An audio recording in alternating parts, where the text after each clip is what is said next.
محمد بن قاسم شلمه برخه زمون توری ایمانی عجیبه هیبت لاری زمون توری ایمانی عجیبه هیبت لاری شور و زود مدت تکبیر اسمانون لرزوی زمون توری ایمانی عجیبه هیبت لاری زمون توری ایمانی عجیبه هیبت لاری شور و زود مدت تکبیر اسمانون لرزوی د محمد بن قاسم د خبرونې مینوالو په دې هیله چې روغ او جوړ به یاست الله رب العزت مو خوشحال لره دا د زه محسن احسان مې یو ځل بیا د محمد بن قاسم د ناول کوربتوب کوم په دې هیله چې دا ناول تر پایه راسره واورئ درنو او قدرمنو اوریدونکو په تېر برخه کې مو واورېدل چې محمد بن قاسم وویل نو بیا باید له څه ځنډ پرته پر شار ورشو اوس به دا واورو د دبیل د شار د کلابندۍ 15 ورځې تېرې شوې وې په دې موده کې د محمد بن قاسم پوځ څو ځلې د ښار پر دیوالونو د راپورته کېدو په غرض د بابۍ په واسطه حمله وکړه خو څه نتیجه ورنه کړه د لرګیو د بابا بچ دیوالونو ورنږدې سوه له پاسه به د راجا پوځیانو جوشېدلي تیل پروتې کړل او مسلمانان به د تیلو په لمبو کې بیرته په شا شول محمد بن قاسم یو ډېر لوی منجق راوړی و 1500 کسو به کشاوه د دغه منجق نوم عروس مشهور شوی و د غرنیو لارو د هسکو ټیټو په وجه یې وروسته د سمندر د څنډې په لاره د بیل ته راورسوه او د کلابندۍ په 15مه ورځ د محمد بن قاسم پوځیانو هغه په کشولو د جګړې میدان ته راورسوه له دې وړاندې څو وړوکي منجقونه هم ازمایل شوي وو خو غوره نتیجه یې لا نه وه ورکړې د ښار دننه پوځیانو چې د عروس لویوالی ولید هغه په خطرناکیتوب وپوهېدل ماښام نه وړاندې یې په عروس څو درنې ډبرې ښار ته ور وویشتلې او راجا دا احساس کړه چې د دې هیبتناکې وسلې په وړاندې به د دبیل د مضبوطې کلا دیوالونه او برجونه ډېر مقاومت ونه کړی شي په 6مه ورځ سهار وختي محمد بن قاسم په ښار د ډبرو باران پیل کړ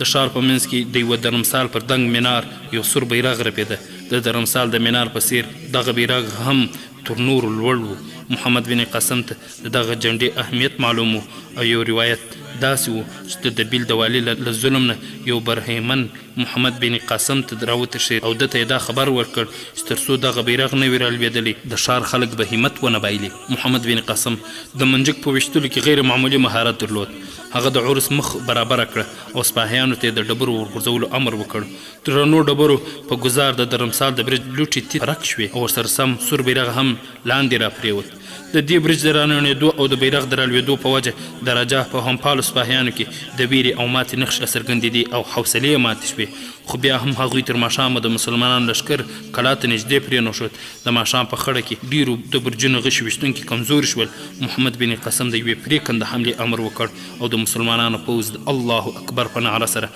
پر کلا د بابانو او کمندنونو په واسطه وروخت د راجا پوځ د شپې تر نیمې برخې پورې جګړه وکړه خو تر دغه وخته د مسلمانانو په سلګونه پوځیان کلا ته ورننوتلي وو د منجق په ګزارونو د کلا دیوال هم یو ځای لوېدلی وو راجا دا هیر چې د حالاتو نزداکت ولید د ښار ختیځه دروازه یې خلاصه کړه او د پیلانو په مرسته یې پوځ ته لاره خلاصه کړه او بهر ووت مسلمانانو د ښار په شاوخوا کې د پوځ کېدو په وجه په دروازه کې مقاومت ونه کړی شو پیلانو په ختیځه دروازه کې د دوی مورچلې تر پښو لاندې کړې او په مخ ولاړل په هغوی پسې د راجا دې زره پوځ راووت او د مسلمانانو پوځ له هرې خوا راټول شول او په دروازه کې د پاتې پوځ د وتلو مخه ونیوه هغوی له راجا سره د مینې پر ځای د ځان ساتنې په خاطر د تیښت لپاره په دروازه څو زورورې حملې وروړې خو مسلمانانو د سترګو په رپ کې د دوی د مړو ډیری جوړ کړ هغوی مایوس شول او په شا ولاړل او د مسلمانانو پوځ د اوبو د یوې زورورې څپې په څیر په کلا ورنل په لږ وخت کې دوی د کلا څلور واړه خواوې ونیوې د راجا پاتې پوځونه چې د کلا په منځ کې له څلورو خواوونه د الله اکبر نارې واورېدې وسلې یې وغورځولې او سلامي شول خدمت لرا ته یکړه قبول د سپېڅلي منقبت لرا ته یکړه قبول د سپېڅلي منقبت لرا تا ته په دعا همیش غواړي ستا رضا همیش تا ته په دعا همیش غواړي ستا رضا همیش هو الله عاجز خاوري پیزانی عجیبه هیبت لري زمون توري ایمانی عجیبه هیبت لري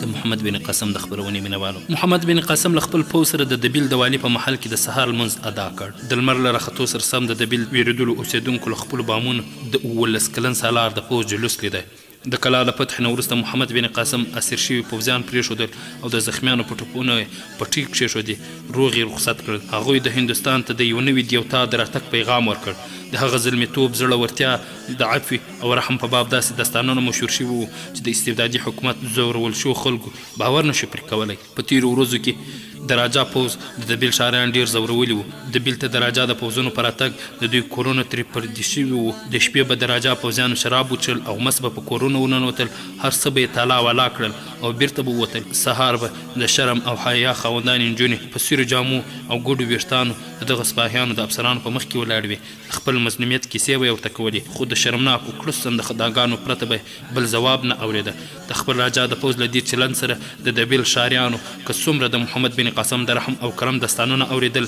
له هغه نه یې دا تمه نه وه چې له دوی سره دې څه غور سلوک وکړي خو کله یې چې ولیدل چې د محمد بن قاسم په څېر د ده پوځ هم په بازارونو کې د تېرېدو په وخت کې سترګې ځمکې ته کښته نیولې وې ورو ورو بدګماني لرې کېده دوی نندارې ته نارینه وو پر ځای ښځې هم د بامونو سرو ته راختلې وې کله چې دوی د ښار دوره وکړه او بیرته د حکیم محل ته راورسېدل یوه ځوان نجلۍ په منډه ورغله د محمد بن قاسم د آس جلب یې ونیو او په هیله من نظره یې ورته وکتل د هغې ویښتان شلېدلي وو په صحرا کې یې د نوکانو نښې وې او سترګې یې له غم او غوسې نه سرې اوښتې وې محمد بن قاسم هغه ته یو داسې ګلاب ګل ښکاره شو چې په کوم بېرحمه لاس کې مرول شوی وي هغه د یوه ترجمان په مرسته نجلۍ ته وویل نجلۍ که زما د پوځ کوم سپاهي له تا سره ظلم کړی وي زه به یې ستا په مخ کې ووژنم نجلۍ د نه پر ځای سر وخوځاوه شونډې یې ورژېدېدې او له سترګو نه یې د اوښکو چینې وخوټېدې یو په عمر پوخ سړی را وړاندې شو لاس یې په نامه ونیو ویې ویل زموږ سرداره دا د هغه بې شمېره نجونو ډلې نه یوه ده چې د راجا پوځیانو تېرۍ ورباندې کړې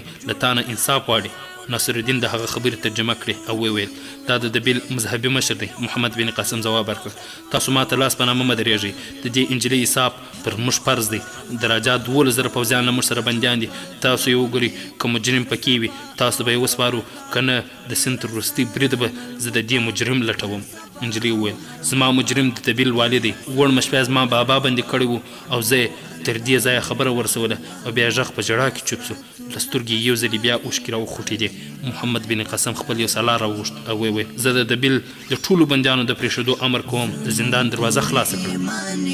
عجیبه هیبت لري زموږ تورې ایماني عجیبه هیبت لري شور او ځواک مو د تکبیر اسمانونه لړزوي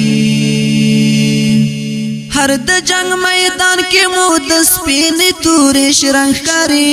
سپین خنجر مو هر وخت دښمن په وینو رنګ ښکاري سپین خنجر مو هر وخت دښمن په وینو رنګ ښکاري دین ته خدمتونه کړو هر وخت پرې ننګونه کړو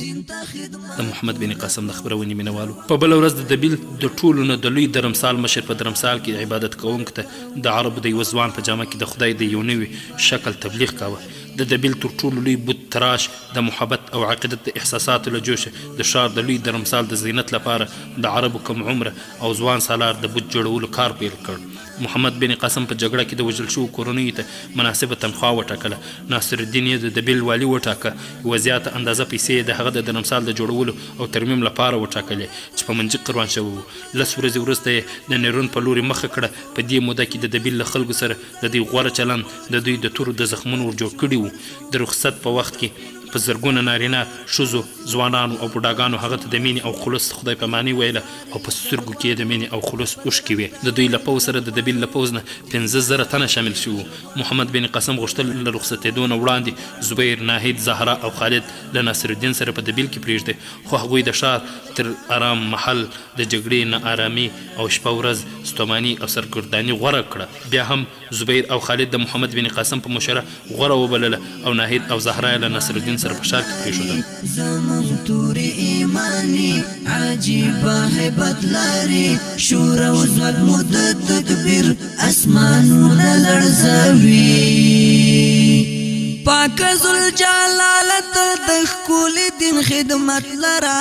ته یکړه قبول دغه سپېڅلي منقبت لره ته یکړه قبول دغه سپېڅلي د سند نوی پوځي مشر د محمد بن قاسم د خپرونې مینوالو د نیرون په یوه پراخه کوټه کې راجا داهر په یوه طلایي کرسۍ ناست و. د سند د پوځونو مشر اودی سنګ او د سند ولی عهد جی سنګ د هغه په مخ کې لاس په نامه ولاړو. دی سنګ ویل ټولواکه که اجازه وي بهیم سنګ د نن راوغواړم. رجاب تر خل لهجه ځواب ورکړ زه یې لیدل نه غواړم که هغه ستا زوی نه وای نو د مستو پیرانو په پښو کې به مې غورځولی وای. او دی سنګ ویل ټولواکه هغه بې ګناه دی که موږ 50,000 پوځ د بیل ونه شو ساتلی ده به په 20,000 پوځ څه ډول د هغوی مخه نیولی وای. راجا داهر خو هغه په دې لاپې وتلی و چې دښمن به له غرنیو سیمو مخکې ترې رانه شي. هغه دا ویلي وه چې تر څو دښمن پوځ د دوی د 20,000 پوځ ډبرو تر باران لاندې په ځمکه کې ښخ نه شي بیا به دلته نه راځي او مخ به نه راښکاره کوي. اودی سنګ ما کله هم د هغه تایید نه دی کړی. ما سره د دښمن په زړورتیا کې هیڅ شک نه و که په دبیل کې هغوی زموږ د 50,000 پوځ د غشي په باران کې پر کلا کمندون راغورځول او پر دیوالونو راوشتلی شوی نو د دوی د 20,000 پوځ د ډبرو باران هغوی د غونډیو او لوړو څوکو نیولو نه شو ایسارولی. راجا وغورېد وویل ما ته د دبیل 50,000 پوځ مه یادوه. په هغوی کې نږدې نیمایي د دبیل ډارن سوداګر وو. کاشکې ما ته دا معلومه وای چې پرتاب د دبیل له خزانې نه د سپاهیانو پر ځای پسونه روزلي. دوی سنګ ویل ټولواکه زه دبیل د ساله تګ سره مخکې مخالف وم. د راجا ماته او تیښته په پوځ بد اثر غورځوي. راجا وویل د بګوان شکر دی چې ما ستا خبره ونه منله که نه نو دا 10,000 پوځ به مې هم نه وای ژغورل شوی. دی سنګ ویل ټولواکه که تا په تیښته کې لږ عجله نه وای کړې نو شهزاده جي سنګ د سنګ خبره پورته کېدو ته پرېنښتل او په چیغې یې وویل دی سنګ په ست خبرې کوه. ټولواک ځکه د بیل پرېښود چې ملګري یې ستا په شان ډارن و. دی سنګ حوصله ختمه شوې و خو بیا هم له زغم نه کار واخیست. ویل شهزاده ته پوهېږې چې بهیم سنګ ډارن نه دی هغه له تا سره ډېر لوبېدلی دی. شهزاده هغه ډارن نه دی خو احمق دی. بیا هم زه له پلارجانه غواړم چې هغه دلته راوبولي. باچا جي سنګ ته وکتل او راویې غواړي. دی سنګ په دروازه کې یوه سپاهي ته اشاره وکړه. هغه بهر ووت او لږ ځنډ وروسته بهیم سنګ دننه ورغی او د احترام د پر ځای کولو وروسته یې لاس په نامه ودرېد. راجا پوښتنه وکړه ته له ماتې وروسته ولې نیغ د بیل ته رانغلې؟ بهیم سنګ ځواب ورکړ ټولواکه زه نه وم خبر چې ته به د بیل ته راځې او ما د څو خبرو لپاره نیرون ته ځان رسول غوښتل باچا مګر ستا مسؤلیت دا و چې پاتې پوځ د بیل ته بوځې. بهیم سنګ ټولواک ته ښایي دا نه وي څرګنده چې زه څو ورځې د دښمن په لاس کې زخمي پروت وم او کله چې آزاد شوم یوازې څو تنه سپارهیان را سره پاتې وو او زما مسؤلیت و چې هغوی یو امن سیمې ته ورسوم. باچا وویل بهیم سنګ د دبیل او لسبیلا په جګړو کې زموږ د ماتې پړه ستا په غاړه ده. که تا په غرنیو سیمه کې د دښمن مخه نیولې وای موږ به په دبیل کې د ماتې له ذلت سره نه مخ کېدو. ما تا ته ستا د پلار د خوښۍ پر خلاف دا موقع درکړه. اوس ما دا پرېکړه کړې چې په راتلونکي به تا ته هېڅ مسؤلیت نه سپارم. بهیم سنګ ځواب ورکړ زه پخپله هم د څه مسؤلیت اخیستلو ته تیار نه یم. راجا سترګې برګې کړې. بهیم سنګ ته یې وکتل او په لوړ غږ یې وویل نو ته دلته د څه غوښتلو لپاره راغلی؟ دی سنګ د زوی له ځواب نه اندېښمن شو. وویل ټولواکه د بهیم سنګ مطلب دا دی چې ما ته د لوړ منصب او ذمهدارۍ ضرورت نشته. هغه ستا د بري لپاره د یوه سپاهي په څېر خدمت د ځان ویاړ بولي. بهیم سنګ ټولواک درنه خفه دی په پښو یې ورپرېوځه. بهیم سنګ وویل پلارجان د پاچا احترام په سر سترګو خو زه د هغه د وړاندې دروغ نشم ویلی. زه ټپي وم او د دښمن د لښکرو مشر په خپل لاس ما په زخمونو پټۍ ایښودې او زما ژوند یې له خطره وساته او زه له دې وعدې نه پرته پرېښودم چې بیا به د دوی مقابلې ته نه ورځم. ما ته خپل آس راکړ. اودی سنګ مداخله وکړه ټولواکه زموږ دښمن ډېر هوښیار دی. هغه دا خیال کړی په دې چاپلوسي به بهیم سنګ وغولوي خو هغه ته دا څه معلومه ده چې د بهیم سنګ پلار او نیکه ستاسو نمک خوړلی او په رګونو کې د نوابزاده راجپوت وینه چلیږي. هغوی به د وینې تر وروستي څاڅ کې ستاسو نه دفاع وکړي. بهیم سنګ ویل پلارجانه که هغه زما ژوند نه وای بچ کړی زما وینې به تر وروستي څاڅ کې د جګړې په میدان تویوي. زه نه پوهېږم چې هغه په څه نیت زما ژوند وژغوره خو زه د هغه پر خلاف توره نشم وچتولی. بهیم سنګ توره وکښله او راجا ته یې وړاندې کړه. ویې ویل ټولواکه دا تا ما ته رابخښلې وه بیرته یې واخله. پاچا له غوسې نه ولړزېده. شهزاده د بهیم سنګ له لاسه توره واخیستله او ویې ډارنه مکاره. دی سنګ ویل بهیم سنګه په تا څه وشول؟ ته له ټولواک نه بخښنه وغواړه هغه به ستا ګناه وبخښي. بهیم سنګه ما مشر مو دنیا به څه وایي؟ تا خو ویلي چې زه ټولواک ته د جګړې په اړه یو ضروري مشوره ورکوم. ټولواک زما زوی بېګناه دی، دښمن په هغه کوډې کړي دي. بهیم سینګ وویل ټولواکه هغوی په ما کوډې کړي دي، که تا د هغوی د پېژندلو هڅه ونه کړه نو یوه ورځ به د هغوی کوډ د سیند په ټولو خلکو اثر وکړي. ټولواکه زه تا ته د دوی د کوډو له اثر نه د ژغورنې لار درښیم. اودی سینګ په زور چیغه کړه بهیم سینګ ته به ګوان خدای په خاطر لاړ شه. راجا وویل اودی سینګ ته اوس چوپ شه، ستا زوی زما په اجازه دلته راغلی دی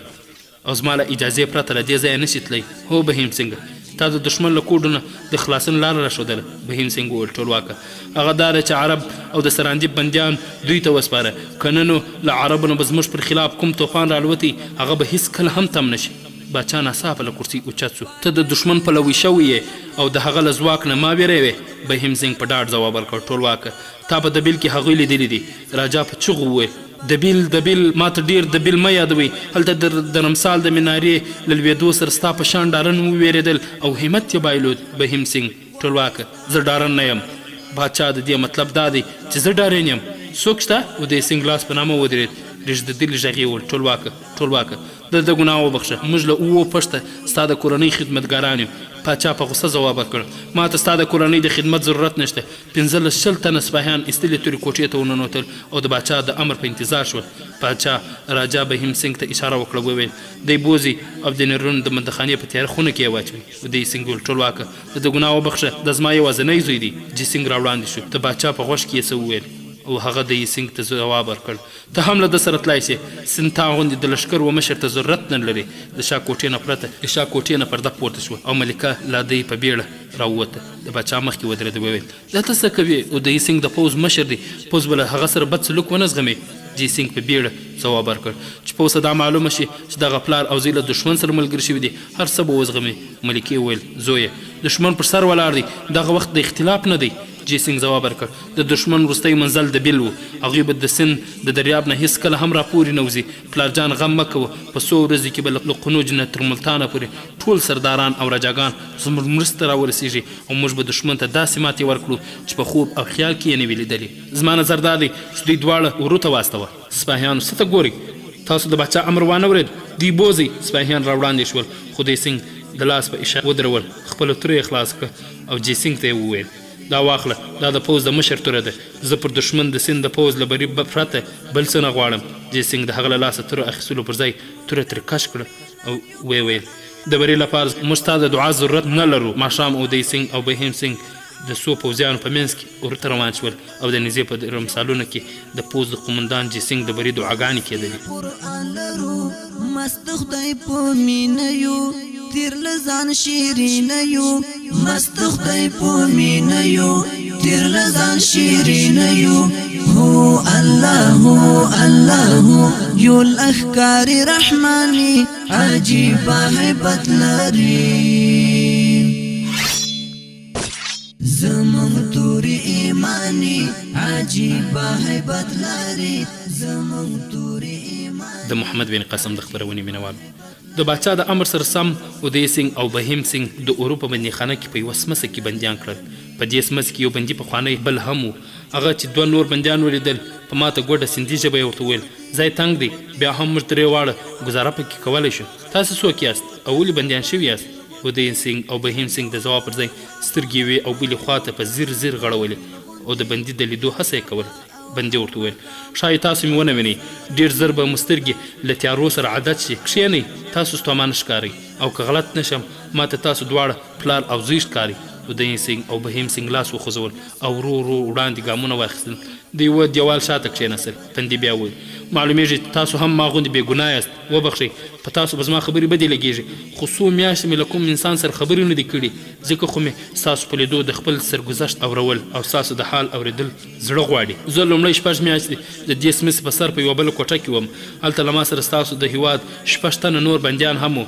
ما ستاسو ژبه له هغه نه زده کړه، که څه هم سم نه پرې پوهېږم، خو زما باور دی چې تاسو به زما د خبرو په مطلب پوهېږئ. تاسو مې په خبره پوهېږئ؟ بهیم سینګ وویل ته په سندي ښه پوهېږې. بندي د بهیم سینګ د پلوتلونکي نظر احساس کړ. وویل ښایي زه مو تر اوسه سم نه یم لیدلی، زه نږدې درځم. بیا هغه له یو ګوټ نه راوچت سو، د بهیم سینګ تر څنګ کښېناست. وویل اوس به ما وینئ، زه یو عرب مسلمان یم، تاسو ته نږدې کښېناستل خو به بد در باندې نه لګېږي. بهیم سینګ وویل ته عرب یې؟ د عربیانو بندیان خو په برهمن آباد کې دي. بندي ځواب ورکړ هغه به بل څوک وي زه له پیله په دې بندیخانه کې یم اودی سنګ پوښتنه وکړه ته له سراندیپ نه راغلی وې ستا کښتۍ په سمندر کې ډوبه شوه او نوم دې ابوالحسن دی بندي ورته وویل هو کې خو کښتۍ مو ډوبه نه شوه ډوبه کړای شوه هو تا په برهمن آباد کې د عربو د بندیانو په باب خبره کوله هغوی دلته ولې راغلي وو زموږ په کښتۍ کې خو 4 تنه پاتې شول 2 تنه زخمیان وو چې د دبیل نه تر اورو پورې لاړه په لاره کې مړه شول یو بل تن چې لږ شپې وو دلته په بندیخانه کې مړ شو زه یوازې پاتې شوم بهیم سنګ ځواب ورکړ هغوی له سراندیپ نه خپل هیواد ته تلل تا ته د هغوی د کوم یوه نوم په یاد دی د هغوی کښتۍ د کپتان نوم پیژنم زبیر نومیږي او هغه له زندانه هم خلاص شوی دی ابوالحسن زبیر په سراندیپ کې په دې نامه عرب څوک نه وو هغه ښایي د بل چا کښتۍ وي بهیم سنګ ویل زبیر د بصرې حاکم له سراندیپ نه د لاوارثه ښځو او ماشومانو د راوستلو لپاره استولی وو بندي بېتابه شو وویل ښځې او ماشومان په هغوی کې د چا نوم بهیم سنګ په هغوی کې د یوه ځوان نوم خالد وو هغه هم بندي نه دی بندي خالد زما زوی هغه اوس چېرته دی بهیم سنګ هغه به اوس په دبیل کې وي بندي په دبیل کې هغه هلته څه کوي رښتیا وتا هغه لیدلی بهیم سنګ ما هغه په سبیلا کې له مسلمانانو سره لیدلی او اوس هغوی دبیل فتح کړی دی ابوالحسن تر لږ ځنډه سکته راغله اودی سنګ او بهیم سنګ ته یې وکتل له لږ ځنډ وروسته په لړزېدلي اواز وویل رښتیا ووایه ټوکې مه راسره کوه اودی سنګ وویل له چا سره چې قدرت ټوکې کړې وي هغه له نورو سره ټوکې جرأت نشي کولی د مسلمانانو پوځ د بیل فتح کړی دی او دې ځای ته به پر رسېدو کې زیات ځنډ نه وځي ابوالحسن تر ډېره ځنډه څه خبره ونه کړای شوه له سترګې اوښکې روانې وې د خوښۍ اوښکې د شکرانې اوښکې خو بیا یې ناڅاپه بهیم سنګ تر مټ ونیو او په زور یې وخوځاوه وویل په سراندیپ کې زما مېرمن او یوه لور هم وه ته د هغه په باب څه معلومات لرې بهیم سنګ ځواب ورکړ ستا مېرمن په باب نه یم خبر خو هغه ښایي د برهمن آباد له بندیانو سره وي خو زه په لسبیلا کې له زخمي کېدو وروسته له مسلمانانو سره بندي وم هم هغه وخت خالد له خور سره د زبیر واده وشو ابوالحسن وویل سلما به هم له دوی سره خامخا وي او دی سنګ وویل سلما څوک ده ابوالحسن زما مېرمن ده تاسو راته ووایه چې مسلمانانو پر سند څه وخت او ولې حمله وکړه دوی سنګ د په جواب کې د محمد بن قاسم د حملې لنډ جریان ورته ووایه بهیم سنګ لږ په تفصیل کیسه ورته وکړه او له دې وروسته ابوالحسن خپل سرګذشت واورو تر ماښامه دغه 3 واړه بندیان خواږه دوستان شول او له بندیخانې نه د راوتلو په سوچ کې شول عجیبه هیبت لري زموږ تورې ایماني عجیبه هیبت لري شور او ځواک مو د تکبیر اسمانونه لړزوي زموږ تورې ایماني عجیبه هیبت د محمد بن قاسم د خپرونې مینوالو له دبیل نه د نیرون په لور چې د محمد بن قاسم پرمختګ پیل کړ راجا داهر خپل د پوځ سرداران او مشران راوغوښتل او مشورې ترې وغوښته ټولو د جي سنګ وړاندیز تایید کړ چې له مسلمانانو سره به د سند له دریاب نه پورې غاړې ته د برهمن آباد په شاوخوا کې فیصله کوونکې جګړه کوي په نیرین کې دوی دومره پوځ پرېښودل چې څو ورځې محمد بن قاسم د لښکر پرمختګ ودروي په دې فرصت کې به د راجا لښکر د لښکرو مشر په برهمن آباد کې یو لوی لښکر تیارولو موقع ومومي د تودوخې موسم هم را رسېدلی او راجا داهر دا تمه درلوده د سند د دریاب د مستۍ په وخت کې به محمد بن قاسم د سند څپو په لیدو دا جرأت ونه کړي چې راوړاندې شي دی به د سند له ساره اوږدو پرته له ګاونډیو ریاستونو هم مرسته ترلاسه کړی شي ځکه خو یې د نیرون د ښار یو د نفوذ خاوند برهمن چې د ښار تر ټولو لوی مذهبي مشر هم و او په پوځي چارو کې هم لاس درلود د ښار د ساتنې لپاره پرېښود هغه ته 8,000 تنه پوځ پرېښود او نور پوځ یې د جي سنګ سره برهمن آباد ته وخوځاوه محمد بن قاسم د نیرون د ښار د نوي حاکم ډیلي پر خلاف 15 ورځې وړاندې ښار کلابند کړه د منجق په درنو ډبرو د ښار مضبوط دیوالونه ولړزېدل او په 3مه ورځ چې د مسلمانانو لښکر د بابو په وایسته د ښار دیوالونو ځانونه ورسول او د ښار د ساتونکو حوصلې ماتې شوې وې د ښار ساتونکو دا احساس کړه چې راجا داهر د دغه سرلښکر په پوځي کمال غولېدلی وو په 4مه ورځ مسلمانانو پرېکړه حملې ته ځانونه چمتو کړل چې د ښار دروازه بیرته شوه او څو تنه پنډتان مذهبي مشران راووتل په لاسو کې د سولې بیرغونه رپول د ښار له نیولو وروسته محمد بن قاسم د ښار د ښاریانو سره هم هغه چلند وکړ چې د بیل له ښاریانو سره یې کړی او د هغوی زړونه یې تسخیر کړي وو د نیرون له نیولو وروسته محمد بن قاسم د سن په لوري مخ کړ د سن والي د راجا داهر وراره باجرای و د ښار زیاتره اوسېدونکي هندو مولایان او سوداګر د یوې هفتې مقاومت نه وروسته د شپې مهال وتښتېد او ښاریانو وسلې کښوښېدې د سن له نیولو وروسته محمد بن قاسم ته ځینو تجربه کارو پوځي افسرانو مشوره ورکړه چې باید د سند له دریاب نه پورې ووځو او راجا ته د لښکر ورټولو فرصت ورنکړو. خو محمد بن قاسم ویل چې د سند دریاب په غاړه یو شهرستان دی چې په دې مهال کې چې د راجا ټول پام او برهمن آباد دفاع ته اوښتی، موږ به د نیرون او سیون په څیر ترکمنستان هم اسانه فتح کړی. که موږ له دبیل نه نیغ د برهمن آباد په لوري پر مخ ځو نو د نیرون او سیند پوځ ته به د راجا تر بیرغ لاندې د ټولېدو موقع په لاس ورشي. زموږ فتح زموږ پوځي ځواک زیاتوي او د راجا کموي. د فتح شوي ښار یوه برخه پوځیان تیتپره کیږي، یوه برخه یې له موږ سره یو ځای کیږي او پاتې لږ او ډیر چې ماته وتښتي او له راجا سره یو ځای کیږي هغه له ځانه سره یو ماته خوړلی ذهنیت وړي او هغه پوځ په سلو کې یو سپاهي پکې د ماتې خوړلي ذهنیت مالک وي. که په لکونه تنه هم وي زموږ مقابله نشي کولی. کله چې موږ د سند خاورې ته ننوتلو د لښکر شمېر مو 12,000 تنه وو. اوس د دبیل او لسبیلا له زیانونو وروسته بیا هم زموږ د لښکر شمېر د 20,000 تنو په شاوخوا کې دی. زموږ سندي ملګرو دا ثابته کړه چې دوی توري چې د حق په وړاندې پسې وي د باطل په وړاندې پوره تیری دي. د محمد بن قاسم له خبرو اورېدو وروسته د پوست ټول مشران ورسره هم نظره شول. باجرای له سیون د تښتېدو نه وروسته سویستان ته ولاړ. د چټانو راجا کاکا ته یې پناه ورکړه. راجا کاکا د راجا داهر سخت ملګری و. د هغه د زړورتیا داستانونه د سند په اوږدو او سارا کې مشهور وو. خو بیا هم په دبیل، نیرون او سیون کې د محمد بن قاسم فتحو هغه تر یوه حده ویرولی و. د سویستان برجونه ډېر مضبوط وو، خو هغه کلابند شوی پوځ په مقابل کې منجک او د بابا خطرناکه وسله ګڼله او بهر یې په اوار میدان کې جګړه غوره بلله. محمد بن قاسم چې سیستان ته ورسېد د راجا کاکا پوځ یې له کلا نه بهر سب تړلې جګړې ته تیار ولید. کاکا تر زړورتیا له جوش او احساس نه کار واخیست. محمد بن قاسم ته د جګړې د تیاري موقع لازم ونه بلله او ناڅاپه یې حمله وکړه. محمد بن قاسم چې د حملې توندوالی ولید، لښکر د تل ځواک ته یې د شا تګ امر وکړ. د کاکا پوځ د جګړې په دغه چال ونه پوهېد. د فتح په امید وړاندې ولاړ. کاکا چې په خپله غلطي هغه وخت پوه شو چې د حریر د شا د تلونکي پوځ دلګۍ ناڅاپه ودرېدل او د یو اوسپنیز دیوال یې جوړ کړ او د یوه او بل اړخ پوځي پان د دستي توپان په څېر د دوی تر شا راوګرځېدل. د کاکا پوځ له څلورو خواو د یرغل تاب رانه و. د باجرای مرګ د کاکا د پوځ مورال نور هم خراب کړ. کاکا د خپل پوځ د ماتې روحیې د راوچتولو زیار ویست، خو چې په ماته یې باور شو د یوه ګروپ سره یې یوې خواته تونده حمله وکړه او وتښتېد. خو محمد بن قاسم پوځونه هغوی یو ځل بیا راګیر کړل چې له خپلو پاتې پوځیانو سره یې وسله کښېښوده او چې کله هغه د محمد بن قاسم په مخ حاضر کړل حیران شو. ترې ویې پوښتل د دې پوځ مشر ته یې؟ محمد بن قاسم په مسکا ځواب ورکړ هو زه یم. کاکا نور هم حیران شو. د محمد بن قاسم د خپرونې مینوالو دا چې کاکا ولې حیران سو په راتلونکي برخه کې به یې واورو. دا خپرونه ما محسن احسان چمتو او تاسو ته وړاندې کړه. در بیا ستاسو په درانه حضور کې را حاضرېږو. تاسو ټول په لوی الله جل جلاله سپارو. السلام علیکم ورحمة الله وبرکاته. جیبا هیبت لري شور او زول مد تکبیر اسمانونه لړزوي. زمون توری ایمانی عجیبا هیبت لري. زمون توری ایمانی عجیبا هیبت لري شور او زول مد